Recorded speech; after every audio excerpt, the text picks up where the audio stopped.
Hello, I thought it would be a great idea to compare the Montblanc 49 Calligraphy Flex Special Edition nib to the Pilot Custom 823 number 15 FA nib. The reason for comparison is because they both share characteristic of having hard flex nibs. They're not necessarily soft flex, but they're more than the hard flex, so I thought it would be a great idea to compare these, even though there's a vast difference in price. So in terms of just the nibs, as you can see, the Montblanc nib has that squiggly, like expressive lines on it, and they're both plastic feeds, whereas the number 15 FA nib has cutouts on the sides to give that flexing motion, but Montblanc doesn't have that. And also, obviously, Montblanc has a bigger nib, has number 9 size number 9 size calligraphy nib, whereas Pilot has their number 15 size, their proprietary sizing system. So in terms of the looks, I mean, it's subjective, but it doesn't really matter for me. For me, the purpose of getting both of these pens was for just their nib purposes, which was calligraphy and expressive writing, and that's why I got both of them. And Montblanc has a bigger nib, which is more pleasing to the eye personally, and I like the look of the Montblanc nibs, and I think they did a great job of how they designed this nib. They do a really good job of designing their nib covers, as evidenced by their special editions, and I'm glad they were able to do this for this version as well. And Pilot is a great nib as well, and the difference between them, the major difference is also the fact that Montblanc has an 18-karat gold nib, whereas Pilot has a 14-karat gold nib. And just because you have more gold content doesn't mean that you have a softer nib, because Pilot's number 10 FA nib, which is a 14-karat as well, is actually softer than both of these, even the 18-karat Montblanc calligraphy nib. So keep that in mind. And in terms of just how they feel, I will go more in detail about them. I will show two writing samples for each of them, one just regular writing and one expressive writing, just show the difference between them and just show what they're capable of. If you don't already know, Montblanc 49 is a piston filler, whereas Pilot Custom 823 is a vacuum filler. And now let's get into the writing. So let's start with Montblanc 49. Montblanc 49 has basically extra fine tipping, same thing with Pilot. And in terms of this, I think Montblanc 49 out from the top is actually a little bit more smoother, I think, than the Pilots. But I also think that it also depends on how tuned your nib is by the person that sends it out. So I'm sure if I tune, or if I have sent it to a nib meister, they can both be as as smooth as they can be. And in terms of Montblanc, for regular writing, it is actually on the dry side, which is a little bit disappointing, but that's the reality with the nib I received. And this nib has not been tuned by nib meister or anything, so because I should not have to at this price point. And reverse writing is just terrible. You can't really do much with it. It's just super scratchy. It's an extra fine tipping. Keep that in mind. And in terms of line variation, obviously there's line variation since this is a calligraphy nib. And this nib has some issues that I personally do not like. It's the fact that when you try to expressively write, sometimes it skips and railroads, even if you're doing it slowly, which is just straight up disappointing, because that should not be the reality. If you're writing super fast, if you're trying to do it fast, then it skips and railroads, then that might be understandable because your nib cannot keep up, because both of these have a plastic feed. But if it does that when it's just slowly writing, that's a problem. As you can see, it's a very dry nib as well. For regular writing, it's very dry. It should not be this dry, and that's just tuning problem that Montblanc had when they sent it out.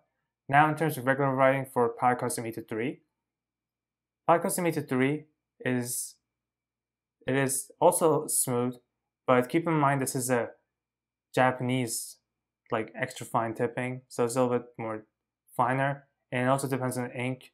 I'm using a little bit more of a wetter ink, but Montblanc inks tend to be on the wet side as well, so it's not just that. Now, in terms of this, the ink I'm using is Organic Brown. The other one, it was Jazz Blue by Montblanc. Now, I like using this for dual purposes because this is a firm nib that also can be expressively written with.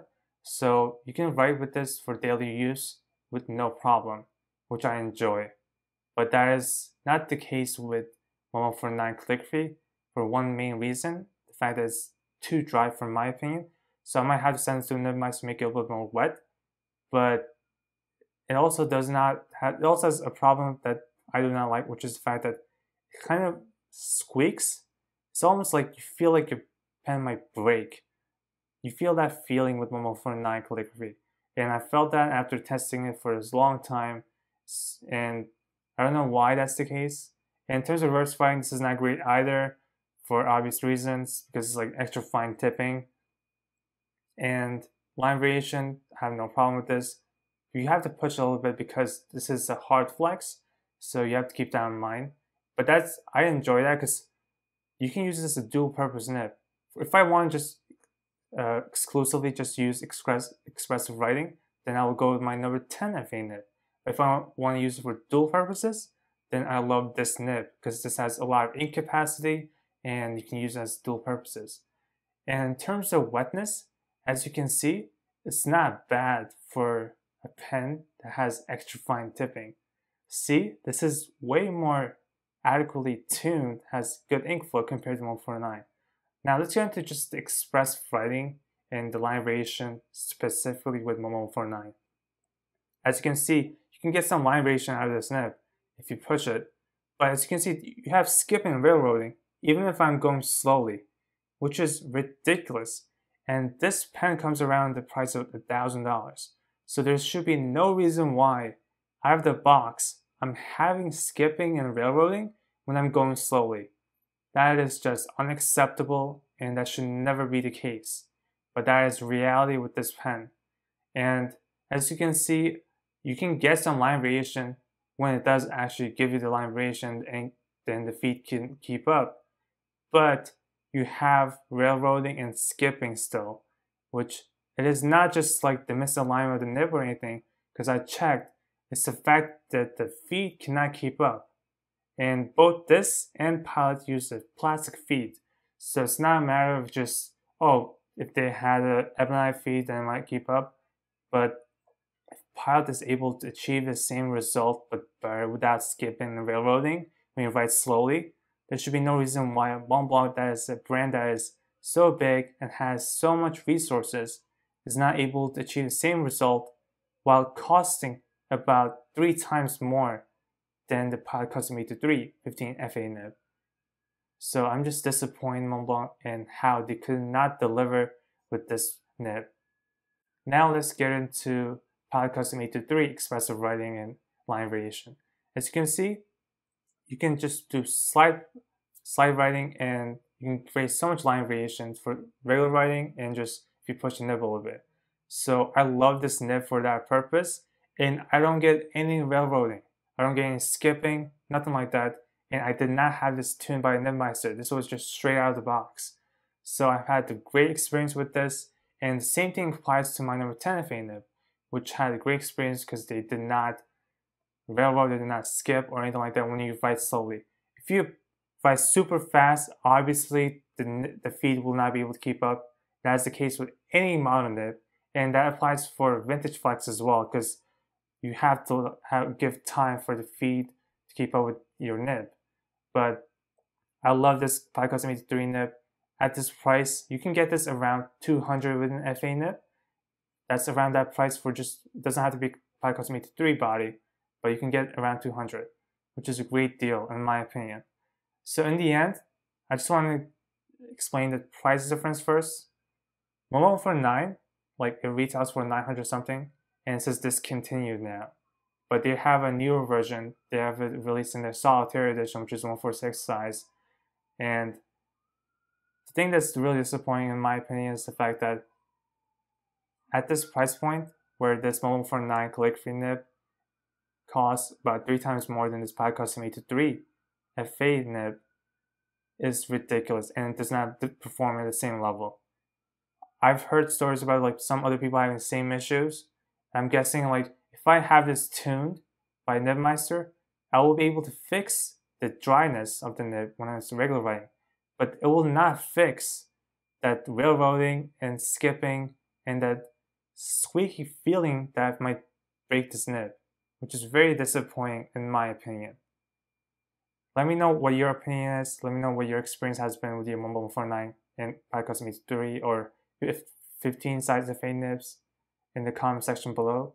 But yeah, that's my personal opinion between them. Thank you for watching. Have a great day.